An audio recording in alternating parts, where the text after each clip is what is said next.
ಹೋದವ್ರಿಗೆಲ್ಲಾದ್ರೂ ಸ್ಮಾರಕ ಆಗ್ತಾ ಇದೆ, ಆದ್ರೆ ನಮ್ಮ ವಿಷ್ಣು ಬಾಸ್ ಅವರಿಗೆ ಇವತ್ತು ಸ್ಮಾರಕ ಆಗ್ತಾ ಇದೆ. ಹೊರಗಡೆ ಬೆಂಕಿ ಸುಮ್ಮನೆ ಇದ್ದಾರೆ ಅಭಿಮಾನಿಗಳು, ಏನು ಮಾಡಕ್ಕಾಗಲ್ಲ ಅಂತಲ್ಲ. 10,000 ನಿಜವಾಗ್ಲೂ ಸರ್ ಕನ್ನಡಕ್ಕೆ ಮಾಡುವಂತ ಅವಮಾನ. ಜೈಲು ಹೋದಾಗಿದೆ ನಮ್ಮ ಪರಿಸ್ಥಿತಿ.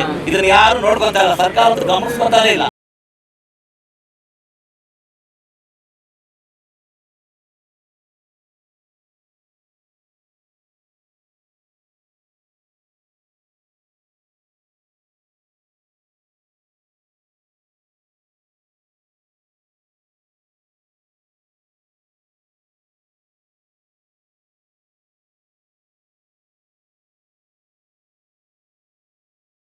ನ್ಯೂಸ್ 81 ಕನ್ನಡ ಚಾನಲ್ ಅವ್ರಿಗೆ ನಮ್ಮ ವಿಡಿಯೋ ಮಾಡ್ತಾ ಇರೋದಕ್ಕೆ ಧನ್ಯವಾದಗಳು. ಇಲ್ಲಿ ನೋಡ್ರಿ ಸರ್, ಬೆಳಗ್ಗೆಯಿಂದ ನಾವು ಕೇಳ್ಪಟ್ಟು ಡಾಕ್ಟರ್ ವಿಷ್ಣುವರ್ಧನ್ ಅವರು ಒಂದೇ ಫಿಲಂ ನಾಗರಾವ್ ನಾವು ನಿಂತ್ಕೊಂಡು 200ನೇ ಫಿಲಮ್ ಆತ್ಮರಕ್ಷಕ ನಾವು ಬಿಲ್ದೊಳಗೋಯ್ತು. ಒಂದು ಕಂಬ ಇಲ್ಲಿ, ಇನ್ನೊಂದು ಕಂಬ ಇಲ್ಲಿ. ಮಹಾನ್ ನಟ, ಕನ್ನಡದ ಮಹಾನ್ ನಟ, ಭಾರತದ ಅತ್ಯಂತ ದಿಗ್ವಿಜಯ ನಟರು ಅವ್ರ ಬಗ್ಗೆ ಅಪಾರವಾದ ಅಭಿಮಾನ ಇಟ್ಕೊಂಡಿದ್ದಾರೆ. ವಿಷ್ಣುವರ್ಧನ್ ಬಗ್ಗೆ ದೊಡ್ಡ ದೊಡ್ಡ ಸಮಾರಂಭಗಳಲ್ಲಿ ವಿಷ್ಣುವರ್ಧನ್ ಫೋಟೋ ಯಾಕೆ ಹಾಕಲ್ಲ ಅಂತ ಕೇಳಿದ್ದಾರೆ ಮಹಾನ್ ನಟರು. ಅಂಥ ಸಾಂಸ್ಕೃತಿಕ ರಾಜಧಾನಿಯಲ್ಲಿ ಅಂಥ ಸಾಂಸ್ಕೃತಿಕ ನಾಯಕನಿಗೆ ಸರಿಯಾದಂಥ ಒಂದು ಇರ್ಬೋದು. ಆಫ್ಕೋರ್ಸ್ ಮೈಸೂರಲ್ಲಿ ಸ್ಮಾರಕ ಆಗಿದೆ ಉತ್ಕೊಳ್ಳೋಣ, ಇಲ್ಲಿ ಪುಣ್ಯಭೂಮಿ. ಈ ಪುಣ್ಯಭೂಮಿ ಸ್ಥಳದಲ್ಲಿ ಇನ್ನೇನು ಕೇಳ್ತಾ ಇಲ್ಲ ಅಭಿಮಾನಿಗಳು. ಅವ್ರು ಕೇಳ್ತಾ ಇರೋದೇನು, ವರ್ಷಕ್ಕೆ 2 ದಿನ, ಸೆಪ್ಟೆಂಬರ್ 18 ಹುಟ್ಟುಹಬ್ಬದ ದಿನ, ಡಿಸೆಂಬರ್ 30 ಅವರ ಪುಣ್ಯತಿಥಿ ದಿನ ಬಂದು ನಾವು ನಮ್ಮ ನಾಯಕನಿಗೆ ಭಕ್ತಿಪೂರ್ವಕವಾದ ನಮನಗಳು ಸಲ್ಲಿಸ್ತಾ ಇದ್ದೀವಿ ಅಂತ ಕೇಳ್ಕೊತಾರೆ. ಅವರು ಇಂಥ ಮಹಾನ್ ನಟ ನೋಡಿ ಸರ್, ವಿಷ್ಣುವರ್ಧನ್ ಬರೀ ಚಿತ್ರನಟರೇ ಅಷ್ಟೇ ಅಲ್ಲ, ಅವರು ಹೆಣ್ಣು ಮಕ್ಕಳಿಗೆ ಇಟ್ಟಿದ್ದಂಥ ಅಪಾರ ಗೌರವ. ಅವರು ಒಬ್ಬ ವ್ಯಕ್ತಿಯಾಗಿ ಮಹಾನ್ ಉತ್ತುಂಗ ಶಿಖರವನ್ನು ಸೇರಿದವರು. ಆಮೇಲೆ ಯಾವುದೇ ನಟರ ಬಗ್ಗೆ ಯಾವುದೇ ವಿಚಾರ ಇದ್ದರೂ ಕೂಡ ಅವರು ದೊಡ್ಡತನದಲ್ಲಿ ಎನ್ಕರೇಜ್ ಮಾಡಿರೋರು. ಇದಕ್ಕೆ ಸಾವಿರಾರು ಉದಾಹರಣೆಗಳಿವೆ. ಅಂಥ ಮಹಾನ್ ನಾಯಕ ನಮ್ಮ ಕನ್ನಡದ ನಟ ಅಂತ ಹೆಮ್ಮೆಯಿಂದ ಹೇಳ್ಕೋಬೇಕು. ಅಂಥ ನಟನಿಗೆ, ಅಂಥ ಸಮಾಧಿಗೆ ಹೋಗೋಕ್ಕೆ ಅವಕಾಶ ಇಲ್ಲ. ನಿರ್ಬಂಧ, ಸ್ಮಾರಕಕ್ಕೆ ನಿರ್ಬಂಧ, ಹೆಜ್ಜೆಗೂ ಎಡರು ತೊಡರುಗಳು ಅಂದರೆ ಇದು ನಿಜವಾಗಲೂ ಸರ್ ಕನ್ನಡಕ್ಕೆ ಮಾಡುವಂಥ ಅವಮಾನ. ಮಾನ್ಯ ಮುಖ್ಯಮಂತ್ರಿಗಳಿಗೆ ಹೇಳ್ತಿದ್ದೀನಿ ನಾನು, 3-4 ಮಿನಿಸ್ಟ್ರಿಗಳ ಹತ್ರ ಫ್ರೀ ಆಗಿದ್ದವರು ಲೇಖಕರು. ಆದರೂ ತಿಂದು ಹೇಳ್ತೀನಿ, ಮಾನ್ಯ ಸಿದ್ದರಾಮಯ್ಯನವರಿಗೆ ಈ ಮೂಲಕ, ಅವರು ಇಂದು ನೋವಿನ ಪರವಾದ ನಾಯಕ, ಅವ್ರಿಗೆಲ್ಲ ಅರ್ಥ ಆಗುತ್ತೆ, ಸುದೀರ್ಘವಾದ ಹಿನ್ನೆಲೆಯುಳ್ಳಂಥ ನಾಯಕ.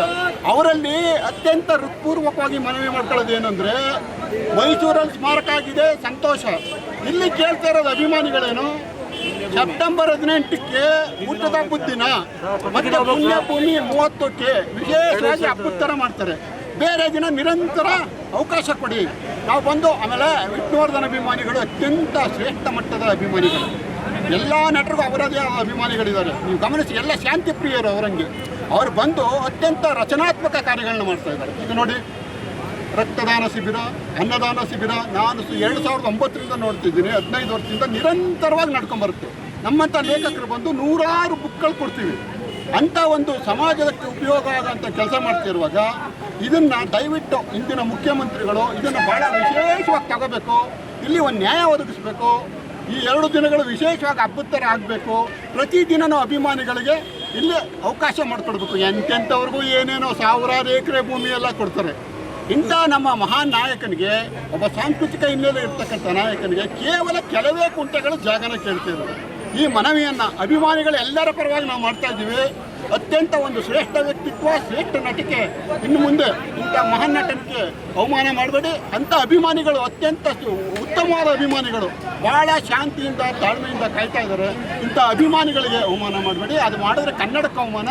ಅದರಿಂದ ಮಾನ್ಯ ಮುಖ್ಯಮಂತ್ರಿಗಳು ಇದನ್ನು ಭಾಳ ಗಂಭೀರವಾಗಿ ತಗೊಂಡು ಈ ಸೆಪ್ಟೆಂಬರ್ 18 ಮತ್ತು ಡಿಸೆಂಬರ್ 30 ಇಲ್ಲಿ ಅತ್ಯಂತ ಒಳ್ಳೆಯ ಕೆಲಸಗಳು ನಡೆದು ಆ ಮೂಲಕ ನಾವು ಕನ್ನಡದ ನಟನೊಬ್ಬನಿಗೆ ದೊಡ್ಡ ಗೌರವ ಕೊಡಬೇಕು. ಇದುವರೆಗೆ ಆಗಿರೋ ನೋವುಗಳನ್ನ ಮರೆತು ಇದಕ್ಕೆ ಕ್ರಮ ತಗೋಬೇಕು ಅಂತ ಎಲ್ಲರ ಪರವಾಗಿ ಅತ್ಯಂತ ಹೃತ್ಪೂರ್ವಕವಾಗಿ ಮನವಿ ಮಾಡ್ತಾ ಇದ್ದೀನಿ. ಹಾಗೆಯೇ ಇನ್ನುಳಿದಂಥ ಅನೇಕ ನಟರು ಎಲ್ಲರೂ ಕೂಡ ವಿಷ್ಣು ಅಭಿಮಾನಿಗಳು ಅವ್ರ ಹೆಸರು ಹೇಳಿ ಫಿಲಮ್ ಮಾಡಿದ್ದಾರೆ. ಎಲ್ಲ ಸಂತೋಷ, ಅದು ಅಭಿಮಾನ ಇರಬೇಕು. ಆ ಹೆಸರುಗಳೆಲ್ಲ ಎಲ್ಲ ಒಳ್ಳೆಯ ನಟರುಗಳೇ, ಅವರ ಅಭಿಮಾನದಿಂದ ಮಾಡಿದ್ದಾರೆ. ಅವರು ಸ್ವಲ್ಪ ಇದಕ್ಕೆ ಬೆಂಬಲ ಕೊಡಬೇಕು ಅಂತ ಅವರಲ್ಲೂ ಕೂಡ ಮನವಿ ಮಾಡ್ಕೋತಾ ಇದ್ದೀವಿ. ಈ ಮೂಲಕ ನಾವು ಭಾರತಿ ಮೇಡಮಲ್ಲೂ ಒಂದು ಅತ್ಯಂತ ಹೃತ್ಪೂರ್ವಕವಾಗಿ ಮನವಿ ಮಾಡ್ಕೊಳ್ಳೋದು ಏನಂದರೆ, ಅಲ್ಲಿ ಸ್ಮಾರಕ ಓಕೆ ಮಾಡಿಸ್ತೀರಿ, ಇಲ್ಲಿ ನೀವು ಭಾಳ ಬೇಸತ್ತಿದ್ರಿ, ನೊಂದಿದ್ರಿ, ಅಲ್ಲಿ ಸ್ಮಾರಕ ಆಗಿದೆ ಮೇಡಮ್. ಇದಕ್ಕೂ ಕೂಡ ಅಭಿಮಾನಿಗಳ ಪರವಾಗಿ ವಿಷ್ಣುವರ್ಧನ್ ಸಾರ್ವಜನಿಕರ ಸೊತ್ತು, ಅದರಿಂದ ಅಭಿಮಾನಿಗಳಿಗೂ ಅವ್ರಿಗೆ ಮೇಲೆ ಪ್ರೀತಿಯ ಹಕ್ಕಿದೆ. ಅದರಿಂದ ಅಭಿಮಾನಿಗಳ ಮನದಾಸೆಯನ್ನು ಮನಗೊಂಡು ಭಾರತಿ ಮೇಡಮು ಕೂಡ ಈ ಪುಣ್ಯಭೂಮಿ ಲಾಗಕ್ಕೆ ವರ್ಷಕ್ಕೆ 2 ದಿನ ಅದರ ಹಬ್ಬದ ವಾತಾವರಣ ನಿರ್ಮಾಣ ಆಗೋಕ್ಕೆ, ಆಮೇಲೆ ಪ್ರತಿದಿನ ಬಂದು ಪೂಜೆ ಸಲ್ಲಿಸೋಕ್ಕೆ ಅನುಮತಿ ಮಾಡಬೇಕು. ಇದಕ್ಕೆ ಮೇಡಮು ಕೂಡ ಬೆಂಬಲ ಕೊಡಬೇಕು. ಮಾನ್ಯ ಮುಖ್ಯಮಂತ್ರಿಗಳು ಇದನ್ನ ಇದಾಗಿ ತಗೋಬೇಕು. ಈ ಭಾಗದ MLA MP ಗಳು ಕೂಡ ಇದನ್ನ ವಿಶೇಷವಾಗಿ ತಗೋಬೇಕು ಅಂತ ನಿಮ್ಮೆಲ್ಲರ ಪರವಾಗಿ ಅತ್ಯಂತ ಹೃತ್ಪೂರ್ವಕವಾಗಿ ನಿಮ್ಮ ನ್ಯೂಸ್ 81 ಚಾನಲ್ ಮುಖಾಂತರ ನಾನು ಕಳಕಳಿಯಿಂದ ಮನವಿ ಮಾಡ್ತಾ ಇದ್ದೀನಿ. ಸರ್ ನಮಸ್ತೆ. ನಮಸ್ತೆ. ಎಲ್ಲಿಂದ ಬಂದಿದ್ದಾರೆ? ನಾನು ಬೆಂಗಳೂರೇನೆ, ಇಲ್ಲಿ ಶ್ರೀನಗರ. ಇವತ್ತು ನಮ್ಮ ವಿಷ್ಣು ಅಪ್ಪಾಜಿಯವರ 75ನೇ ಜನ್ಮದಿನ. ಆದರೆ ಇಲ್ಲಿ ಎಲ್ಲ ಅಭಿಮಾನಿಗಳು ಬಂದಿದ್ದಾರೆ. ಎಲ್ಲರಿಗೂ ನಮ್ಮ ವಿಷ್ಣು ಅಭಿಮಾನಿಗಳಿಂದ ಎಲ್ಲರಿಗೂ ಧನ್ಯವಾದ ಹೇಳ್ತೀನಿ. ಆದರೆ ವಿಷ್ಣು ಬಾಸ್ಗೆ ಇವತ್ತೂ ಕೂಡ ನೋಡಿ ಇಲ್ಲಿ ಒಂದು ಸ್ಮಾರಕ ಅನ್ನೋದು ಮಾಡಿಸ್ತಾ ಇಲ್ಲ. ಆದರೆ ಇದು ಯಾರಿಂದ ಮಾಡ್ತಾ ಇದ್ದಾರೆ ಏನು ಅನ್ನೋದು ಗೊತ್ತಾಗ್ತಾ ಇಲ್ಲ. ಎಲ್ಲರೂ ನಿನ್ನೆ ಮೊನ್ನೆ ಬೆಳೆದ್ರು, ಹೋದ್ರು, ಬಂದರು. ಆದರೆ ಎಲ್ಲರಿಗೂ ಹೋದವ್ರಿಗೆಲ್ಲರಿಗೂ ಸ್ಮಾರಕ ಆಗ್ತಾ ಇದೆ. ಆದರೆ ನಮ್ಮ ವಿಷ್ಣು ಬಾಸ್ ಅವ್ರಿಗೆ ಇವತ್ತವರೆಗೂ ಸ್ಮಾರಕ ಆಗ್ತಾ ಇಲ್ಲ. ಏನಕ್ಕೆ ಕಾರಣ ಅಂತ ಗೊತ್ತಾಗ್ತಾ ಇಲ್ಲ. ನಮ್ಮ ಸರ್ಕಾರನ ಕೇಳಬೇಕು, ಯಾಕೆ ಈ ಥರ ನಮ್ಮ ಅಪ್ಪಾಜಿಯವರಿಗೆ ದ್ರೋಹ ಬಗೀತಾ ಇದ್ದೀರಾ? ಅವ್ರೇನು ಮಾಡಿದ್ರು? ಅವ್ರು ಇರೋವ್ರಿಗೂ ತೊಂದರೆ ಕೊಟ್ಟಿದ್ದೀರಾ? ಅವ್ರು ಇವಾಗ ಇಲ್ಲ, ಅದೇ ಇಲ್ಲ ಅಂತ ಹೇಳ್ತಾಯಿಲ್ಲ. ನಮ್ಮ ಮನಸ್ಸಲ್ಲಿ ಯಾವತ್ತಿದ್ದಾರೆ ಇಲ್ಲಿ ನಮ್ಮ ಮೈಸೂರು, ಇಡೀ ನಮ್ಮ ಇಂಡಿಯಾದಲ್ಲೇ ವರ್ಲ್ಡಲ್ಲೇ ನಮ್ಮ ಬಾಸ್ ಅಂದರೆ ಯಾವತ್ತೂ ವಿಷ್ಣು ಅಪ್ಪಾಜಿ ಅವರೇ. ಆದರೆ ಅವ್ರು ಇವತ್ತು ತೊಂದರೆ ಮಾಡ್ತಾ ಇದ್ದಾರೆ. ಯಾರಿಂದ ಈಗ ತೊಂದರೆ ಆಗ್ತಾ ಇದೆ ಅನ್ನೋದು ನಮ್ಗೆ ಗೊತ್ತಾಯ್ತಲ್ಲ. ಆದರೆ ಅವ್ರು ಮಾಡಿದ್ರು ಕೂಡ ಇಷ್ಟು ಜನ ಅಭಿಮಾನಿಗಳು ಬಂದು ನಾವು ಇಲ್ಲಿ ನಮ್ಮ ಅಪ್ಪಾಜಿ ಅವ್ರನ್ನ ಸ್ಮಾರಕ ಹತ್ರ ಬಂದು ನಾವು ಎಲ್ಲರೂ ಹುಟ್ಟು ಹಬ್ಬನ ಆಚರಿಸ್ಕೊಂಡು ಹೋಗ್ತಾ ಇದ್ದೀವಿ. ವಿಷ್ಣು ಸರ್ ಅವರ ಯಾವ ಮೂವಿ ಇಷ್ಟ? ಸರ್ ನನಗೆ ಎಲ್ಲ ಇಷ್ಟ. ಅವ್ರದ್ದು ಇದು ಅದು ಅಂತ ಇಲ್ಲ, ಆದರೆ ಆವಿನ ವೇಷದಿಂದ ಹಿಡಿದು ಆಪ್ತ ಮಿತ್ರವರೆಗೂ ಆವಲ್ಲೇ ಬಂದರು, ಆವಲ್ಲೇ ಹೋದ್ರು. ಯಾವತ್ತಿಗೂ ಸಿಂಹನೇ ಸರ್. ಕರ್ನಾಟಕ ಒಬ್ಬನೇ ಸಿಂಹ, ಅದು ಸಾಹಸ ಸಿಂಹ. ಎಲ್ಲ ಅಭಿಮಾನಿಗಳ ಪರವಾಗಿ ಏನು ಹೇಳಕ್ ಬರ್ತೀವಿ ಸರ್? ಎಲ್ಲ ಅಭಿಮಾನಿಗಳು ಬರ್ತಾ ಇದ್ದಾರೆ. ಏನಕ್ಕೆ? ಅಪ್ಪಾಜಿ ಇಲ್ಲ ಅಂತಲ್ಲ, ಎಲ್ಲರ ಅಭಿಮಾನಿ ಹೃದಯದಲ್ಲಿದ್ದಾರೆ. ಇವತ್ತು ಅವರು ಅನ್ಕೊಂಡಿದ್ದಾರೆ ಇಲ್ಲ ಅಂತ, ಆದರೆ ಎಲ್ಲ ಅಭಿಮಾನಿಗಳು ಹೃದಯದಲ್ಲಿದ್ದಾರೆ ಅಪ್ಪಾಜಿಯವರು. ಅದಕ್ಕೋಸ್ಕರ ಅವ್ರನ್ನ ಕೊಂಡ್ಕೊಳ್ಳೋಕೆ ಇವತ್ತು ಯಾರ ಕೈಲೂ ಆಗಲ್ಲ. ಅಭಿಮಾನಿನೇ ಆಗಲಿ, ನಮ್ಮ ಅಪ್ಪಾಜಿನೇ ಆಗಲಿ, ಯಾರು ಇವತ್ತು ಕೊಂಡ್ಕೊಳ್ಳೋಕ್ಕಾಗಲ್ಲ. ಒಂದು ಹೂವು ಹಿಡ್ಕೊಬಂದು ನಾವು ಅಪ್ಪಾಜಿಗೆ ಇಡ್ತೀವಲ್ಲ, ಅದು ಕೋಟಿಗೊಬ್ಬ ಅಂದರೆ ಸಾಹಸ ಸಿಂಹ, ಕರ್ನಾಟಕ ಸುಪುತ್ರ, ಮರ್ಯಾದ ಮಾಣಿಕ್ಯ, ಗಂಡರ ಗಂಡ ಭಾರತಿ ಗಂಡ ವಿಷ್ಣುವರ್ಧನ್ಗೆ, ಗಂಡರ ಗಂಡ ಭಾರತಿ ಗಂಡ ವಿಷ್ಣುವರ್ಧನ್ಗೆ. ಅವ್ರದ್ದೊಂದು ಡೈಲಾಗ್ ಅಥವಾ ಹಾಡು ಏನಾದ್ರು ಹೇಳ್ಬೋದು ಸರ್? ಒಂದು ನೆನಪು ಎದೆಹಾಳದಿಂದ ಹಾಡಾಗಿ ಬಂತು ಆನಂದದಿಂದ, ಸಿಂಧೂರ ಬಿಂದು ನಗಲಮ್ಮ ಎಂದು ಎಂದೆಂದು ಇರಲಮ್ಮ ಈ ದಿವ್ಯ ಬಂದ ಒಂದು ನೆನಪು. ವಿಷ್ಣುವರ್ಧನರ ಹಬ್ಬದ ಥರ ಆಚರಿಸಕ್ಕೆ ಬಂದಿದ್ವಿ. ಬಟ್ ಈ ಸರಿ ತುಂಬ ಸ್ವಲ್ಪ ನಿರಾಶೆ ಆಗಿದ್ದೀವಿ. ಕಾರಣ ಇಷ್ಟೇ, ಹೋದ ವರ್ಷ ನಮಗೆ ಒಳಗಡೆ ಅಟ್ಲೀಸ್ಟ್ ಎಲ್ಲನೂ ಒಂದು ಅನುಕೂಲ ಮಾಡಿಕೊಟ್ಟಿದ್ರು. ಒಳಗಡೆ ನಮ್ಮ ದರ್ಶನ ಮಾಡೋಕ್ಕಾಗಲಿ, ಕೆಲವೊಂದಿಷ್ಟು ಫೋಟೋದು, ರೀಲ್ಸು, ಅದೇನೇನೋ ಮಾಡ್ಕೊಂಡು ಪಾಪ ಎಲ್ಲ ಮಾಡ್ತಾ ಇದ್ವಿ. ಬಟ್ ಈ ಸಲ ನಾವು ಗಂಡು ಮಕ್ಕಳಿಗಿಂತ ಮಹಿಳೆಯರು ತುಂಬ ನೊಂದ್ಕೊಂಡು ಹೋಗಿದ್ದಾರೆ ಇಲ್ಲಿಂದ. ನಿಜವಾಗ್ಲೂ ಇದೊಂದು ದುರದೃಷ್ಟಕತೆ ಅಂತ ಹೇಳ್ಬೋದು. ಯಾಕಂದರೆ ಒಬ್ಬ ಮೇರು ನಟನ ಹುಟ್ಟುಹಬ್ಬನ ಈ ಥರ ರಿಸ್ಟ್ರಿಕ್ಷನ್ ಮಾಡಿ ಒಳ್ಳೆ ಭಯೋತ್ಪಾದಕರನ್ನ ಅಟೆಂಡ್ ಮಾಡೋ ಥರ ಒಳಗಡೆ ಒಬ್ಬೊಬ್ಬರನ್ನ ಬಿಡೋದು, 4 ಜನ ಬಿಡ್ತೀವಿ, 5 ಜನ ಬಿಡಲ್ಲ, ಹೊರಗಡೆ ಬನ್ನಿ. ಇವಾಗ ನಾವು ನೋಡಿದ್ರೆ ಈಗ ಮೇಲ್ಗಡೆ ಹಾಕಿರೋ ಪೆಂಡಲ್ ಸಹ ಈಗ ತೆಗಿತಾ ಇದ್ದಾರೆ. ಕಾರಣ ಏನೋ ಗೊತ್ತಾಗ್ತಾ ಇಲ್ಲ. ಒಂದು ಪ್ರತಿ ವರ್ಷ 15 ವರ್ಷ ಆದರೂ ಒಬ್ಬ ಮೇರು ನಟಿಗೆ ಇಷ್ಟೊಂದು ಅಭಿಮಾನಿಗಳು ಬರ್ತಾ ಇದ್ದಾರೆ ಅಂದರೂ ಸರ್ಕಾರ ಆಗಲಿ ಅಥವಾ ಕರ್ನಾಟಕ ಚಲನಚಿತ್ರ ಮಂಡಳಿ ಆಗಲಿ ಯೋಚನೆ ಮಾಡಬೇಕಾಗಿತ್ತು. ಅದಕ್ಕಿಂತ ಹೆಚ್ಚಿನ ಯೋಚನೆ ಈ ಒಂದು ಸ್ಟುಡಿಯೋದ ಮಾಲೀಕರು ಯೋಚನೆ ಮಾಡಬೇಕಾಯಿತು. ಅವರು ಒಬ್ಬರು ಕಲಾವಿದರಾಗಿ ಬೆಳೆದವರು. ಅಂಥದ್ರಲ್ಲಿ ಅವರು ಒಬ್ಬ ಮೇರು ನಟನಿಗೆ ಒಂದು ಅವರ ದರ್ಶನಕ್ಕೆ ಬರೆದಂಥ ಅಭಿಮಾನಿಗಳಿಗೆ ಬರೆದಂತೆ ತಡೆಯೋದು ಎಲ್ಲ ಯಾವ ನ್ಯಾಯ? ಇಲ್ಲಿವರೆಗೂ ವಿಷ್ಣುವರ್ಧನ ಅಭಿಮಾನಿಗಳು ಶಾಂತಿ ಪ್ರಿಯರು. ಯಾಕಂದರೆ ಅವರು ಸಿನಿಮಾಗಳನ್ನ ನೋಡಿದಂಥ ವ್ಯಕ್ತಿಗಳು ಪ್ರತಿಯೊಬ್ಬರು ಅವರ ಥರನೇ ಒಂದು ಶಾಂತಿ ದೂತರಾಗಿ ಬದುಕಬೇಕು ಅನ್ನೋ ಒಂದು ಆಸೆಯನ್ನು ಇಟ್ಕೊಂಡಿದ್ದಕ್ಕೆ ಇವತ್ತಿನವರೆಗೂ ಯಾವುದೇ ಐತರ ಘಟನೆಗಳನ್ನ ಮಾಡದೆ ಶಾಂತ ರೀತಿಯಿಂದ ಪ್ರತಿಭಟನೆ ಮಾಡಿದರು. ಹೋದ ಸಲ ಇವಾಗ ನಾವು ಫ್ರೀಡಮ್ ಪಾರ್ಕಲ್ಲಿ ಮಾಡಿದಾಗ ಸರ್ಕಾರದವರೇ ಹೇಳಿದ್ರು ಏನಾದರೂ ವ್ಯವಸ್ಥೆ ಮಾಡ್ತೀವಿ ಅಂತೇಳಿ. ಆದರೆ ಇವತ್ತಿನ ಬಂದ ಮೇಲೆ ತುಂಬ ನಿರಾಶೆ ಆಗಿದೆ. ನಾವೆಲ್ಲ ಗದಗಿಂದ, ಹುಬ್ಳಿಯಿಂದ, ಎಲ್ಲಿಂದ ಸ್ನೇಹಿತರೆಲ್ಲ ಬಂದಿದ್ವಿ. ಆದರೆ ಕೇವಲ ಒಂದು ಫೋಟೋ ತೆಗಿಸ್ಕೋಬೇಕು, ಪೊಲೀಸರು ಅಲ್ಲಿಂದ ಹೋಗಿ ಹೇಳ್ತಾರೆ. ಒಂದು ಅರ್ಥ ಮಾಡ್ಕೋಬೇಕು. ಇವತ್ತು ಹಾಕಿರೋದಕ್ಕೆ ಪೊಲೀಸರು ಕೇವಲ 10-15 ಜನ ಬೆಳವಣಿಗೆ ಅಷ್ಟೇ ಪೊಲೀಸರಿದ್ದಾರೆ. ಕಾರಣ ಇಷ್ಟೇ, ಅವರಿಗೆ ಸ್ಪಷ್ಟವಾಗಿ ಗೊತ್ತಿದೆ ವಿಷ್ಣುವರ್ಧನ ಅಭಿಮಾನಿಗಳು ತುಂಬ ಶಾಂತಿ ಪ್ರಿಯರು. ಇವರು ಯಾವುದೇ ಥರ ಘಟನೆಗಳು ಮಾಡಲ್ಲ ಅನ್ನೋದು ಒಂದು ನಿಶ್ಚಿತವಾದಂಥ ನಂಬಿಕೆ ಮೇಲೆ ಇವತ್ತು ಯಾವುದೇ ಫೋರ್ಸನ್ನು ಹಾಕಿದಾಗ ಮಾಡಿದ್ದಾರೆ ಅಂದರೆ ಅದ್ರ ಮೇಲೆ ಅವರು ಅರ್ಥ ಮಾಡ್ಕೋಬೇಕು. ಇನ್ನು ಮುಂದೆ ಮುಂದೆ ಬರ್ತಕ್ಕಂಥ 2025 ಸೆಪ್ಟೆಂಬರ್ 18 ವಿಷ್ಣುವರ್ಧನ್ ಈ ಒಂದು ಸಮಾಧಿ ಬಗ್ಗೆ ಪರಿಪೂರ್ಣ ಒಂದು ನಿರ್ಧಾರವನ್ನು ತೆಗೆದುಕೊಂಡ್ರೆ ಅಭಿಮಾನಿಗಳು ಸಂತೋಷವಾಗಿರ್ತಾರೆ. ಇಲ್ಲ ಅಂದರೆ ಸರ್ಕಾರ ಸತ್ತೋಗಿದೆ ಅಂತ ಅನ್ಕೋಬೇಕಾಗುತ್ತೆ. ಚಲನಚಿತ್ರ ಮಂಡಳಿಯವರು ಸಹ ಯೋಚನೆ ಮಾಡಬೇಕು. ಅವರ ಸಿನಿಮಾದ ಹೆಸರುಗಳನ್ನ ಇಟ್ಕೊಂಡು ಅವರ ಸಿನಿಮಾಗಳನ್ನ ನೋಡಿ ಬೆಳೆದಂಥ ಎಷ್ಟೋ ಕಲಾವಿದರು ಸಹ ಇವತ್ತು ಈ ವಿಷಯದಲ್ಲಿ ಸರಿಯಾಗಿ ಸ್ಪಂದನೆ ಕೊಡದಿರುವುದು ನಿಜವಾದ ದುರದೃಷ್ಟಕತೆ. ಯಾಕೆಂದರೆ ವಿಷ್ಣುವರ್ಧನ್ ಅವರ ಕೊಡುಗೆಯಲ್ಲಿ ಚಿತ್ರರಂಗ ಬೆಳೆಯುತ್ತಾ ರಾಜ್ಕುಮಾರ್ ಆಗಲಿ, ಅಂಬರೀಷ್ ಆಗಲಿ, ವಿಷ್ಣುವರ್ಧನ್, ಶಂಕರ್ನಾಗ್ ಈ ಥರ ಎಲ್ಲ ಕಲಾವಿದರು, ಮಾನ್ ಕಲಾವಿದರು ಇವರಿಂದನೇ ಚಿತ್ರರಂಗ ಇವತ್ತು ಈ ಮಟ್ಟಕ್ಕೆ ಬಂದಿದೆ. ಅಂದರೆ ಅವರು ಋಣ ತೀರ್ಸಕ್ಕಾದರೂ ಇವರು ಈ ಒಂದು ಸಮಸ್ಯೆನ 15 ವರ್ಷ 7-8 ಮುಖ್ಯಮಂತ್ರಿಗಳು ಬಂದೋದ್ರು ಇನ್ನೂ ಸಮಸ್ಯೆನ ಹಾಗೇ ಇಟ್ಕೊಂಡು ಜೀವಂತವಾಗಿ ಇಟ್ಕೊಂಡಿದ್ದಾರೆ. ಅಂದರೆ ನಿಜವಾಗ್ಲೂ ಇದೊಂದು ನಾಚಿಕೆಗೇಡಿನ ಸಂಗತಿ. ನಾನು ಎಚ್ಚರಿಕೆ ಅಂತ ಹೇಳೋದಕ್ಕಿಂತ ವಿನಂತಿ ಹೇಳ್ತೀವಿ, ದಯವಿಟ್ಟು ಮಹಿಳೆಯರಾಗಲಿ, ಇಲ್ಲಿ ಬರ್ತಕ್ಕಂಥ ವಿಷ್ಣು ಅಭಿಮಾನಿಗಳಾಗಲಿ ಅವ್ರ ಮನಸ್ಸುಗಳನ್ನು ನೋಯಿಸೋದ್ರಿಂದ ನಿಜವಾಗ್ಲೂ ಸರ್ಕಾರಕ್ಕೆ ಆಗಲಿ ಚಲನಚಿತ್ರ ಮಂಡಳಿ ಒಳ್ಳೆಯದಾಗಲ್ಲ. ನಾವು ಖಂಡಿತವಾಗಿ ಇದನ್ನು ತೀವ್ರವಾಗಿ ಏನಾದರೂ ಮಾಡಿ ಈ ಸ್ಪಂದನೆ ಕೊಟ್ಟು ಇದನ್ನು ಪರಿಹಾರ ಮಾಡಬೇಕಂತ ದಯವಿಟ್ಟು ಸರ್, ಮೈಸೂರಲ್ಲಿ ಸ್ಮಾರಕ ಮಾಡಿರೋದು ಎಷ್ಟು ಒಟ್ಟಿಗೆ ಸರಿ ಅನ್ಸುತ್ತೆ ಸರ್? ವಿಷ್ಣುವರ್ಧನ್ ಅವರು ಅಂತ್ಯಕ್ರಿಯೆ ಆಗಿರೋ ಸ್ಥಳ ಇದು. ಯಾಕೆಂದರೆ ಅವರು ಚಿರನಿದ್ರಿಗೆ ಹೋಗಿದ್ದಂಥ ಸ್ಥಳ ಇದು. ನಾವು ಎಲ್ಲಿಂದೂ ನೀರು ತೊಗೊಂಬಂದು ಗಂಗಾಜಲ ಅಂತೇಳಿ ಅನ್ನಕ್ಕೆ ಬರಲ್ಲ. ಅದು ಅಲ್ಲಿ ಆ ಸ್ಥಾನದಲ್ಲಿ ಮಾಡಬೇಕಂದ್ರೆ ನಾವು ಗಂಗಾಜಲದಲ್ಲಿ ಹೋಗಿ ಮುಳುಗಿದ್ರೆ ಅದು ಗಂಗಾಜಲ ಅಂತಾರೆ. ನೀವು ಇಲ್ಲಿದ್ದನ್ನು ಹೋಗಿಬಿಟ್ಟು ನಾವು ಅಲ್ಲಿ ಹಾಕಿದ್ದೀವಿ, ಅಲ್ಲಿ ಹೋಗಿ ನಮಸ್ಕಾರ ಮಾಡಿದ್ರೆ ಅದು ಫಿಸಿಕಲಿ ಹೋಗ್ಬೋದು, ಆದರೆ ಮಾನಸಿಕವಾಗಿ ಸೈಕಾಲಜಿಕಲಿ ಅದು ಸಾಧ್ಯ ಆಗದಿರ್ತಕ್ಕಂಥದ್ದು. ಅದನ್ನು ನಾವಾಗಲಿ ಯಾವುದೇ ವಿಷ್ಣು ಅಭಿಮಾನಿಗಳು ಒಪ್ಪಲ್ಲ. ಯಾಕಂದರೆ ಅವರು ಸ್ವತಃ ತಮ್ಮ ಕಣ್ಣಿಂದ ಅವರ ಅಂತ್ಯಕ್ರಿಯೆಯನ್ನು ನೋಡಿದ್ದಾರೆ. ಈ ಜಾಗದಲ್ಲಿ ವಿಷ್ಣು ಅಪ್ಪಾಜಿ ಇಲ್ಲಿ ಮಲಗಿದ್ದಾರೆ, ಅವ್ರ ದೇಹ ಇಲ್ಲೇ ಇದೆ ಅನ್ನೋ ಒಂದು ಗಾಢವಾದ ನಂಬಿಕೆ ಅವರಲ್ಲಿರುವಾಗ ನೀವು ಮೈಸೂರಲ್ಲಿ ಮಾಡಿದ್ರೆ ಅಂದರೆ ಅದು ನೀವು ಮಾಡಿದಂಥ ಕೆಲಸ ಅದು. ಯಾಕಂದರೆ ಅದು ನಿಮ್ಮ ಒತ್ತಡದ ಮೇಲೆ ಇರ್ಬೋದು, ಅಥವಾ ಫ್ಯಾಮಿಲಿಯಿಂದ ಏನಾದರೂ ಅದು. ಅದಕ್ಕೆ ನಾನು ಹೆಚ್ಚು ಮಾತಾಡೋಕ್ಕೆ ಇಷ್ಟಪಡಲ್ಲ. ಅದು ವೈಯಕ್ತಿಕವಾಗಿ ಆಗಿದೆ, ನಾವು ಅದ್ರ ಬಗ್ಗೆ ಏನು ಹೇಳಲ್ಲ. ಆದರೆ ಮೂಲ ಇಲ್ಲಿ ಮೂಲ ಎಲ್ಲೋ ಮಾಡ್ತೀವಿ ಅಂದರೆ ಅದು ತಪ್ಪಾಗುತ್ತೆ. ಯಾಕಂದರೆ ಇವತ್ತಲ್ಲ ನಾಳೆ ಅದು ಇಲ್ಲೇ ಆಗಬೇಕು. ಅಂದರೆ ಅದು ವಿಷ್ಣುವರ್ಧನ್ ಅವರಿಗೆ ಒಂದು ಸಮಾಧಾನ ಮತ್ತು ವಿಷ್ಣು ಪ್ರಿಯರಿಗೆ ಅದೊಂದು ಶಾಂತಿ ಅಂತ ಹೇಳ್ಬೋದು. ಯಾಕಂದರೆ ಮುಂದಿನ ದಿನಗಳಲ್ಲಿ ವಿಷ್ಣುವರ್ಧನ್ ಅವರು ಸಿರಿವಂತ, ಹೃದಯವಂತ, ಕರುಣಾಮಯಿ ಕರ್ಣ ಸಿನಿಮಾ ಹೇಗೆ ಮಾಡಿದ್ರು ಹಾಗೆ ನಾಗರಾವ್ ಸಿನಿಮಾನೂ ಮಾಡಿದ್ದಾರೆ, ಹಾಗೆ ಸಿಂಹಗರ್ಜನೂ ಮಾಡಿದ್ದಾರೆ, ಒಂದೇ ಗುರಿನೂ ಮಾಡಿದ್ದಾರೆ. ವಿಷ್ಣುವರ್ಧನ್ ಅಭಿಮಾನಿಗಳಿಗೆ 2 ಥರನೂ ಬಂತು. ಅವ್ರ ಕೋಟಿಗೊಬ್ಬದಲ್ಲಿರೋ ಪಾತ್ರ ಥರ ಅವರು ಮೊದಲು ಬೇಕಂದರೆ ನಂಜುಂಡನ ಆಗ್ತಾನೆ, ಬೇಡ ಅಂತಾರೆ ಜಯಸಿಂಹನ ಆಗ್ತಾನೆ. ಇಲ್ಲಿವರೆಗೂ 15 ವರ್ಷಗಳವರೆಗೂ ವಿಷ್ಣುವರ್ಧನ್ ಅಭಿಮಾನಿಗಳು ಇನ್ನೂವರೆಗೂ ಶಾಂತಿ ಇದ್ದಾರೆ ಅಂದರೆ ಕಾರಣ ಅವರ ಸಹನೆ ಅದು ಒಂದು ದೌರ್ಬಲ್ಯ ಅಂತ ನಾವು ದಯವಿಟ್ಟು ಸರ್ಕಾರದವರಲ್ಲಿ ಚಲನಚಿತ್ರ ಮಂಡಳಿಗಳು ಅರ್ಥ ಮಾಡ್ಕೋಬಾರ್ದು. ನಾವು ಶಾಂತವಾಗಿದ್ದರೆ ಅರ್ಥ ಮೇಲ್ಗಡೆ ಕೂತ್ಕೊಂಡಿರೋ ವ್ಯಕ್ತಿ ನಮ್ಮನ್ನು ನೋಡ್ತಾ ಇದ್ದಾನೆ. ಆ ವ್ಯಕ್ತಿಗೆ ಏನಾದರೂ ನಾವು ಮಾಡ್ತಕ್ಕಂಥ ಕೆಲಸದಿಂದ ನೋವು ಆಗಬಾರ್ದು ಅನ್ನೋ ಒಂದೇ ಒಂದು ಕಾರಣಕ್ಕೆ ನಾವು ಇವತ್ತಿನವರೆಗೂ ಸುಮ್ಮನೆ ಇದೆ. ವಿಷ್ಣುವರ್ಧನ್ ಅಭಿಮಾನಿಗಳು ಕೈ ಕಟ್ಕೊಂಡು ಕೂತಿದ್ದಾರೆ, ವಿಷ್ಣುವರ್ಧನ್ ಕಡೆದ ಕೈ ಆಗಲ್ಲ, ಆ ಥರ ಸೀನೇ ಇಲ್ಲ. ವಿಷ್ಣುವರ್ಧನ್ ಮನಸ್ಸು ಮಾಡಿದರೆ ನಾವೇನು ಬೇಕಾದರೂ ಮಾಡ್ಬೋದು.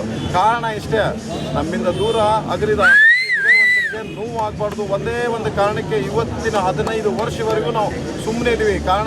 ಕಾರಣ ಇಷ್ಟೇ, ಆ ಪುಣ್ಯಾತ್ಮಗೋಸ್ಕರ ಏನೋ ನೋವು ಆಗಬಾರ್ದು ಅನ್ನೋದು ಅಷ್ಟೇ.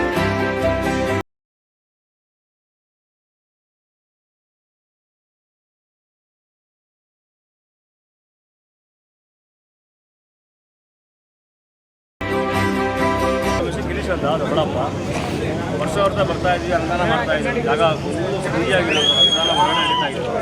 ಇವತ್ತು ಆಚೆ ಭಾಳ ಕಾರ್ಯಕ್ರಮ ಆ ಥರ ಆಗಿದೆ. ಸರ್ಕಾರ ಆ ಥರ ಮಾಡಿದ್ದಾರೆ, ಜಾಗ ಕೊಟ್ಟರೆ ಒಳಗಡೆ ಮಾಡ್ತಾ ಇದ್ವಿ. ಒಳಗಡೆ ವರ್ಷ ಅನುದಾನ ನಡೀತಾ ಇತ್ತು, ಮಾಡಿದ್ದಾರೆ. ಏನು ಸರ್ ಸರ್ಕಾರ, ಏನು ಸರ್ ಎಲ್ಲದಕ್ಕೂ ಒಂದು ಹೇಳ್ತೀನಿ ಕೇಳಿದ್ರೆ ಬೇಕಾದ್ರೆ ಹೇಳ್ತೀನಿ ಅಂತ ನೀವು ಸಾಥ್ ಕೊಟ್ಟರೆ ಮಾಡ್ಬೋದು. ನೀವು ಸಾಥ್ ಕೊಟ್ಟರೆ ಮೀಡಿಯಾದಲ್ಲಿ ಸಾಥ್ ಕೊಟ್ಟರೆ ಮಾಡ್ಬೋದು. ಎಲ್ಲರಿಗೂ ಇಷ್ಟೊಂದು ಯಾಕೆ ಆಗಿಲ್ಲ, ನೀವು ತೋರಿಸಿ 24 ಗಂಟೆ ಯಾಕಂಡು ತೋರಿಸ್ರಿ, ಯಾಕಂದ್ರೆ ಗುಮ್ಮರಿ ಹೇಳ್ತೀರಿ ಸರ್ಕಾರಕ್ಕೆ. ನೀವು ತೋರಿಸಿದ್ರೆ ನಾವು ತೋರಿಸ್ದಂಗೆ, ನೀವು ತೋರಿಸಿದ್ರೆ ನಾವು ತೋರಿಸ್ದಂಗೆ. ನಮ್ಮ ಮೊಬೈಲ್ ಬರೋ ಕಾರಣ ಮೀಡಿಯಾ, ಆಮೇಲೆ ಮೊಬೈಲು, ವಾಟ್ಸಪ್ಪು, ಫೇಸ್ಬುಕ್ ಎಲ್ಲ ಬಟ್ ಮೀಡಿಯಾ, ಆಮೇಲೆ ಮೊಬೈಲು. ನೀವು ತೋರಿಸಿದ್ರೆ ನಾವು ತೋರಿಸ್ದಂಗೆ ಲೆಕ್ಕ. ಎಲ್ಲರಿಗೂ ಐತಿ, ಯಾಕೆ ಇಷ್ಟು ನೋಡ್ದಂಗೆ ಯಾಕೆ ಈ ಥರ ಅದೇ ಆಗ್ತೈತೆ. ನೀವು ಮೀಡಿಯಾದಲ್ಲಿ ತೋರಿಸಿದ್ರೆ ಸ್ವಲ್ಪ ಬೆಂಬಲ ನೀವು ಕೊಟ್ಟರೆ ನಾವು ಬೆಂಬಲ ನಮ್ಮ ಕಡೆಯಿಂದ ಅಭಿಮಾನಿ ಬೆಂಬಲ ವರ್ಷ ಐತೆ. ಬತ್ತಿ ಪೂಜೆ ಮಾಡ್ತೀರಿ, ಅನ್ನೋದು ಮಡಿತಾ ಇದ್ದೀವಿ. ವರ್ಷ ಸ್ವಲ್ಪ ಏನಿಲ್ಲ, ಒಳಗಡೆ ಏನು ಬಿಡ್ತಾ ಇಲ್ಲ. ನೀವು ಅದಕ್ಕೆ ಹಾಕೊಂಡು ತೋರಿಸ್ರಿ. ಏನು ಸರ್ಕಾರ ಏನು ಮಾಡ್ತಾ ಇತ್ತು, ಯಾರು ಇಷ್ಟು ಏನೇನು ಎಲ್ಲ ಕೆಟ್ಕೊಂಬೇಡ, ಯಾರಿಗಾನ ಹೊಡೆದವನ ಏನು ಮಾಡೋದು ಇಷ್ಟು ಹೇಳ್ರಿ ಏನು ಮಾಡಿ ಆಗ್ತಾನೆ ಅಂತ. ಕೆಟ್ಟ ಕೆಲಸ ಮಾಡಿದ್ರು, ಒಳ್ಳೆ ಕೆಲಸ ಮಾಡೋಣ. ಯಾಕೆ ಇಷ್ಟು ನೋಡ್ದ ಈ ಥರ ಇದು ಹೊರಗಡೆ ಬಿಡ ಏನು ಯಾವ್ಯಾವ್ದೋ ರೋಡಲ್ಲಿ ಇಟ್ಟಿದಾರಲ್ವಾ, ಇಲ್ಲೇನು ಇಟ್ಟಿದ್ದಾರೆ ಸರ್? ಇಲ್ಲಿ ಅವ್ರದ್ದು ಯಾವ್ದಾದ್ರು ಒಂದು ಮೂರ್ತಿ ಇದೆಯಾ ಒಳಗಡೆ? ಅವ್ರದ್ದು ಸಮಾಧಿ ಇದೆಯಾ, ಮೂರ್ತಿ ಇದೆಯಾ ಅವ್ರದ್ದು? ಇವತ್ತು ಅಲ್ಲಿ ಎಲ್ಲೆಲ್ಲ 100 ಮೂರ್ತಿ ಇಡ್ಬೋದು ಸರ್ ಅವ್ರದ್ದು. ಇಲ್ಲಿ ಇಡಬೇಕಲ್ಲ. ಇದಕ್ಕೆ ಇವರು ಪರ್ಮಿಷನ್ ಕೊಟ್ಟಿಲ್ಲ ಅಂತಂದ್ರೆ ಇನ್ನೆಲ್ಲಿ ಇಡಬೇಕು? ಅವ್ರದ್ದೊಂದು ಮೂರ್ತಿ ಇದೆಯಾ ಇಲ್ಲಿ ನೋಡಿ. ಈ ಡೋರ್ ಹಿಡಿದಿ ಸರ್, ಇದು ಡೋರು, ಇದು ಗೇಟ್ ಹಾಕಿದ್ದಾರೆ. ಇದೇನು ಕದ್ದಿ ಹೋಗೋದಾ ಇದು? ಪ್ರತಿಯೊಂದು ಕಾರ್ಯಕ್ರಮ ಅಲ್ವಾ? ಹೌದಲ್ವಾ? ಈಗ ಎಲ್ಲಾರ್ಗೂ ಮಾಡ್ಬೇಕಂದ್ರೆ ಎಲ್ಲ ಇರಿ ಸರ್, ಎಲ್ಲಾರು ಬರ್ತ್ಡೇ ಮಾಡ್ಬೇಕಂದ್ರೆ ಎಲ್ಲ ಚೆನ್ನಾಗಿ ಮಾಡ್ತಿರ್ತಾನೆ. ಇದಕ್ಕೆ ಯಾಕೆ ಸರ್ ಈ ಡೋರೇ ಓಪನ್ ಮಾಡಿಲ್ಲ? ಇದೇನು ಸರ್, ಇದು ಕದ್ದು ಹೋಗ್ಬೇಕಾ ಇದು? ಏನ್ ಸರ್ ಇದು? ಹೋದ್ಸತಿ ಒಂದೇ ಒಂದು ಡೋರ್ ತೆಗ್ದಿದ್ರು. ಏನ್ ಸರ್ ಬರೀ ಒಂದು ಸೈಡ್ ತೆಗ್ದಿದ್ರು. ಹೋದ್ಸತಿ ಜಗಳ ಮಾಡಿ 2 ಸೈಡ್ ತಗ್ಸಿದ್ದು. ಆಮೇಲೆ ಇವಾಗ ಏನ್ ಮಾಡಿದಾರೆ? ಬರೀ ಇದೊಂದೇ ಒಂದು ಇಲ್ಲಿ ನೋಡಿ. ಈಗ ಒಬ್ಬರೇ ಹೋಗ್ಬೇಕು, ಆ ಕಡೆಯಿಂದ ಒಬ್ಬರೇ ಬರಬೇಕು.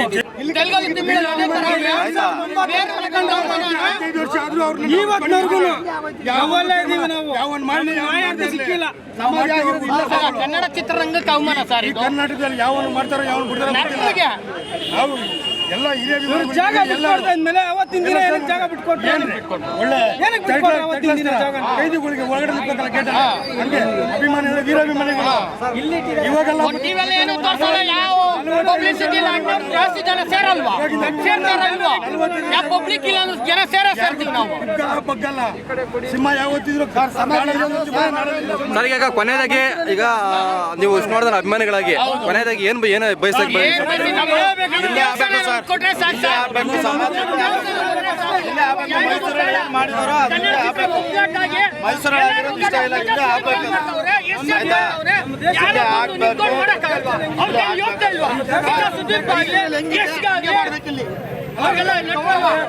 ಅವ್ರಿಗೆಲ್ಲ ಗೌರವ ಇವರು ಗೌರವ ಇಲ್ವಾ? 10,000 ಅಲ್ಲ 50,000 ಆಗುತ್ತಿಲ್ರಿ. ಒಂದೇ ಒಂದು ಕಟೌಟ್ ಚೇಂಜ್ ಮಾಡಿಲ್ಲ. ಅದು ಕಟೌಟ್ ಮಾಡಿಲ್ಲ. ಎಷ್ಟು ಬೇಕು ದುಡ್ಡು?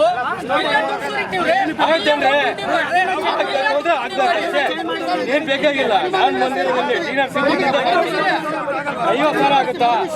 ಒಬ್ಬ ಮನುಷ್ಯನ್ಗೆ 10,000 ಅಂದ್ರೆ ಸಾಕು. ಅಭಿಮಾನಿ ವಿಷ್ಣು ಸಾರು 200 ಚಿತ್ರ ಮಾಡಿದ್ದಾರೆ. ಅವ್ರಿಗೆ ಕರ್ನಾಟಕ ರತ್ನ, ಪದ್ಮಶ್ರೀ, ಪದ್ಮಭೂಷಣ ಯಾರು ಜ್ಞಾಪಿಸಿಲ್ಲ. ಚಲನಚಿತ್ರ ಮಾಧ್ಯಮ ಪುತ್ತಳಿ ಬೊಮ್ಮೆ ಇಲ್ಲ. ಯಾಕಂದ್ರೆ ಗೊತ್ತಿಲ್ಲ. ಇವಾಗ ಅದಕ್ಕೆ ಯಾರು ಕೇಳೋರಿಲ್ಲ. ಮೈನ್ ಏನಾಗಿದ್ದಾರೆ ವಿಷ್ಣು ಸಾರ್ ಬಗ್ಗೆ ಜ್ಞಾಪಕನೇ ಇಲ್ಲ. ಇವರಿಂದ ಬೆಳೆದಿರೋ ಎಷ್ಟೋ ನಿರ್ಮಾಪಕರು, ನಿರ್ದೇಶಕರು ಅವ್ರು ಯಾಕೆ ಜ್ಞಾಪಕ ಇಲ್ಲ ಅಂತ ನಮ್ಗೆ ಗೊತ್ತಾಗ್ತಾ ಇಲ್ಲ. ಇವತ್ತು ಎಷ್ಟೋ ನಾಯಕರಿದ್ದಾರೆ. ಇವತ್ತು ಒಂದು ದಿವಸ ಇದ್ರ ಬಗ್ಗೆ ಕ್ರಮ ತಗೋಬೋದಲ್ಲ. ಸತ್ತು ಎಷ್ಟು ವರ್ಷ ಆಗ್ತದೆ? 14ರಿಂದ 15 ವರ್ಷ. ಸೀತೆ ಕೂಡ ವನವಾಸ 14 ವರ್ಷ. ದ್ರೌಪದಿ ಕೂಡ 14 ವರ್ಷನೇ. ಇವ್ರಿಗೆ ಯಾಕೆ ಈ ವನವಾಸ ಕೊಡ್ತಾ ಇದ್ದಾರೆ? ಇವ್ರ ಬಗ್ಗೆ ಸರ್ಕಾರ ಯಾಕೆ ಗಮನಿಸಲ್ಲ? ಕರ್ನಾಟಕ ರತ್ನ ಪ್ರಶಸ್ತಿ ಯಾಕೆ ಕೊಡಬಾರ್ದು? ವಿಷ್ಣು ಸಾರಿಗೆ 200 ಚಿತ್ರ ಆಗಿದೆ. ಇವತ್ತು ದಾದಾ ಪಾಲ್ಕೆಯನ್ನು ಅವ್ರು ಮಾಡಿದ ಅಭಿನಯ ಇಲ್ಲ, ಹಾಡು ಮಾಡಿದ ಸೊಪ್ಪಿಲ್ಲ, ವಿಷ್ಣು ಮಾಡಿದ ಅಭಿನಯ ಇಲ್ಲ. ಅಂತ ವ್ಯಕ್ತಿಗೆ ಇವತ್ತು ಯಾವುದು ಚುಕ್ಕು ಮತ್ತು ಮಾಡದೇ ಇರುವ ಕಾರಣಕ್ಕೆ ಇವತ್ತು ನಾವು ಜೈಲಲ್ಲಿ ಹೋಗಿ ಬಂದಾಗ ಪರಿಸ್ಥಿತಿ ಇದೆ. ಅಭಿಮಾನಿ ಸ್ಟುಡಿಯೋ ಯಾಕೆ ಕೊಡ್ತಾ ಇಲ್ಲ? ಇದಕ್ಕೆ ಯಾರು ಇದ್ರ ಬಗ್ಗೆ ಇಲ್ಲ. ನಾವು ಕೇಳ್ಕೊತಾನೆ ಇದ್ದೀವಿ. ಮಾಧ್ಯಮರು ನೀವು ಸಹಾಯ ಮಾಡ್ಬೇಕು ಸರ್. ನೀವು ಸ್ವಲ್ಪ ಗಮನಿಸಿ ಇದಾಗ ಮಾಡಬೇಕು. ಕೇವಲ ಸೆಪ್ಟೆಂಬರ್ 18 ಡಿಸೆಂಬರ್ 31 ದಿವಸ ಬಂದ್ಬಿಟ್ಟು ಮಾಡ್ಬಿಟ್ಟು ಹೋಗೋದು ಮುಖ್ಯ ಅಲ್ಲ. ಅವ್ರ ಅಭಿಮಾನ ಹೃದಯದಲ್ಲಿದೆ. ಇವತ್ತು ಅವ್ರಿಗೆ ಒಂದು ಮಾತು ಸ್ಮಾರಕಕ್ಕೆ ಆಗಲ್ಲ ಅಂದ್ರೆ ಈಗ ಜಾಗ ಕೊಟ್ಟರೆ 1 ರೂಪಾಯಿ ಹಾಕಲು ಸಾಕು. ನಾವು ಅಭಿಮಾನಿಗಳು ಕೇವಲ 1 ರೂಪಾಯಿ ಹಾಕಲು ನಾವು ಮಾಡ್ಕೊಳ್ಳೋ ಶಕ್ತಿ ಇದೆ. ಯಾಕೆ ಅವ್ರು ಸರ್ಕಾರ ಕೊಡ್ತಾ ಇಲ್ಲ? ಸರ್ಕಾರ ಕ್ರಮ ತಗೋತಲ್ಲ. ಯಾವ ಸರ್ಕಾರ ಬಂದು ಒಂದು ಹೇಳ್ತಾರೆ ನಾವು ಮಾಡೋಣ ಕರ್ನಾಟಕ ರತ್ನ ಪ್ರಶಸ್ತಿ ಕೊಡ್ತೀವಿ ಅಂದ್ರು. ಹೋದ ವರ್ಷ ಜ್ಞಾಪಕ ಇರುತ್ತೆ ನಿಮಗೆ. ಇವತ್ತು ಆ ಜ್ಞಾಪಕನೇ ಇಲ್ಲ. ಇವಾಗ ಯಾವ ಸರ್ಕಾರ ಬಂದ್ರು ವಿಷ್ಣು ಸಾರ್ದು ಇದೆಲ್ಲ ಮಾಡ್ಕೋದೆ. ಎಷ್ಟೋ ನಿರ್ಮಾಪಕರು ದುಡ್ಡು ಮಾಡ್ಕೊಂಡು ಚೆನ್ನಾಗಿದೆ. ಅವ್ರು ಎಸ್ಕೊಂಡು ಹಚ್ಚಾಕೊಂಡು ಹೊಡ್ಕೊಂಡು ಫಿಲ್ಮ್ 100 ಡೇಸ್ ಮಾಡ್ಕೊಂಡ್ಬಿಡ್ತಾರೆ. ಆದ್ರೆ ಜ್ಞಾಪಕನೇ ಬರಲ್ಲ. ಯಾಕೆ ಇದು? ಒಂದು ಕಣ್ಣಿಗೆ ಸುಳ್ಳು. ಎಷ್ಟೋ ನಟರಿಗೆ ಎಷ್ಟು ತಮಿಳುನಾಡಲ್ಲಿ ಹೋಗಿ ಮರಣಾಥ ಪ್ರಶಸ್ತಿ ಅಂತ ಕೊಟ್ಟಿದ್ದಾರೆ ವಿಜಯಕಾಂತ್ಗೆ. ಅದು ನಮ್ಮ ಕರ್ನಾಟಕದ ಮರಣಾಥ ಪ್ರಶಸ್ತಿ ಯಾಕೆ ಕೊಡಬಾರ್ದು? ಕರ್ನಾಟಕ ರತ್ನ ಯಾಕೆ ಕೊಡಬಾರ್ದು? ಇದೆಯಾ ಇಲ್ಲ ಪ್ರೊಸೀಜರ್ ಇದೆ. ಅದನ್ನ ಯಾರು ಗಮನಿಸ್ಕೊಳ್ಳಲ್ಲ. ವಿಷ್ಣು ಸಾರ್ ಯಾರು ಅನ್ನೋದೇ ಗೊತ್ತಿಲ್ಲ ಕೆಲವರಿಗೆ. ಮುಂದಿನ ಜನರೇಷನ್ ವಿಷ್ಣು ಸಾರ್ ಒಬ್ರು ಇದ್ರು ಅಂತ ಅಂತಾರೆ. ಅದಕ್ಕಾಗಿ 200 ಚಿತ್ರ ಮಾಡಿದ್ದಾರೆ ಸರ್. ಎಷ್ಟೋ ನಿರ್ಮಾಪಕರಿಗೆ ದುಡ್ಡು ಇಲ್ದ್ರು ಕೂಡ ಫಿಲಿಮ್ ಮುಗಿಸ್ಕೊಟ್ಟಿದ್ದಾರೆ. ಬೇಕಾದ್ರೆ ಕೇಳಿ ನೋಡಿ. ಅದು ಇವತ್ತು ಅವ್ರು ನೆನೆಸ್ಕೊಂತಾರೋ ಇಲ್ಲ ಗೊತ್ತಿಲ್ಲ. ನಾವು ಅಭಿಮಾನಿಗಳು ಇವತ್ತು ಅಷ್ಟೇ ಅವ್ರಿಗೆ ಪದ್ಮಶ್ರೀ, ಪದ್ಮಭೂಷಣ, ಕರ್ನಾಟಕ ರತ್ನ ಪ್ರಶಸ್ತಿ ಬರಬೇಕು. ಅದು ಬಂದಿಲ್ಲ. ಅದು ಪ್ರಯೋಜನ ಇಲ್ಲ. 200 ಚಿತ್ರ ಮಾಡಿದ್ರು ಕೇವಲ ತಮಿಳುನಾಡಲ್ಲಿ, ಆಂಧ್ರದಲ್ಲಿ ನೋಡಿ ಕೇವಲ ಕಾಮಿಡಿ ನಟರುಗಳ ಪದ್ಮಶ್ರೀ, ಪದ್ಮಭೂಷಣ ಬಂದಿದ್ದಾರೆ. ಯಾಕಂದ್ರೆ ಕರ್ನಾಟಕದಲ್ಲಿ ಯಾಕೆ ಕೊಡ್ತಾ ಇಲ್ಲ? ಇಲ್ಲಿ ಸ್ಮಾರಕಕ್ಕೆ ನೋಡಿ ಹೋಗೋದಕ್ಕೆ ಕನಕನ ಕಿಂಡಿ ಥರ ಹೋಗ್ಬೇಕು. ಸರಿ ಜೈಲಿಗೆ ಹೋದಂಗಿದೆ ನಮ್ಮ ಪರಿಸ್ಥಿತಿ. ಇದನ್ನು ಯಾರು ನೋಡ್ಕೊತಾ ಇಲ್ಲ. ಸರ್ಕಾರ ಅಂತೂ ಗಮನಿಸ್ಕೊತಾನೆ ಇಲ್ಲ.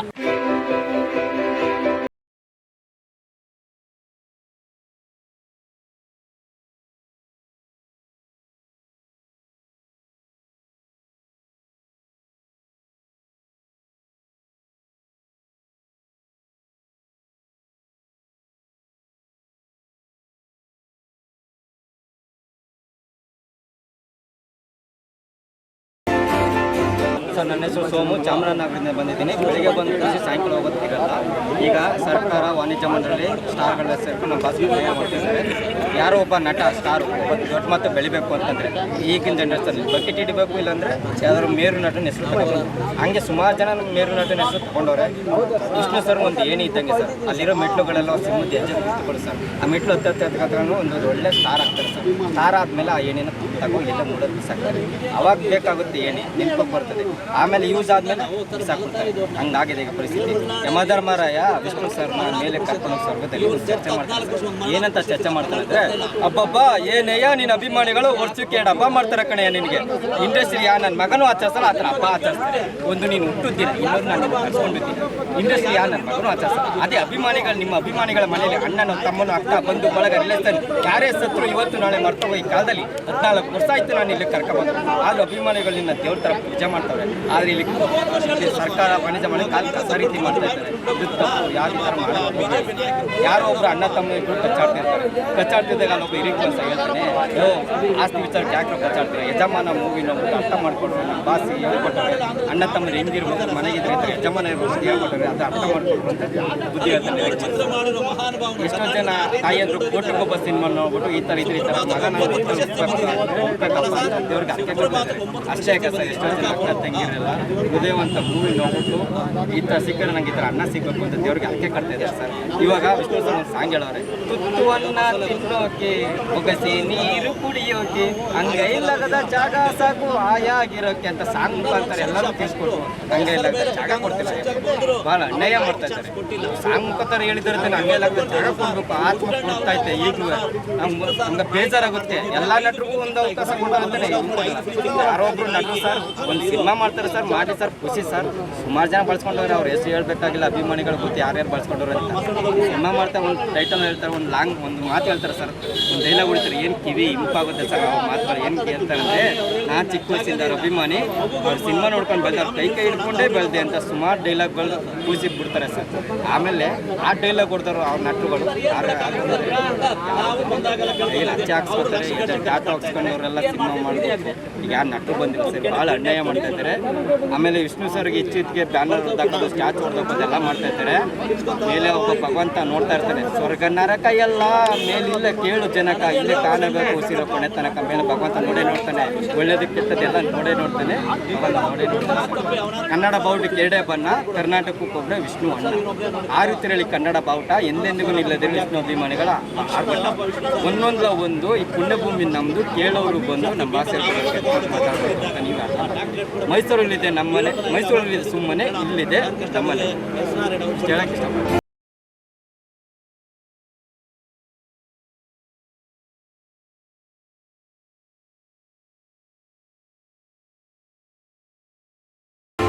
ಕ್ಷಣ ಕ್ಷಣದ ಸುದ್ದಿಗಾಗಿ news 81 Kannada YouTube channel subscribe ಮಾಡಿ. ಹೊಸ ಸುದ್ದಿಗಳ ನೋಟಿಫಿಕೇಶನ್ಗಾಗಿ ಬೆಲ್ ಐಕಾನ್ ಕ್ಲಿಕ್ ಮಾಡಿ.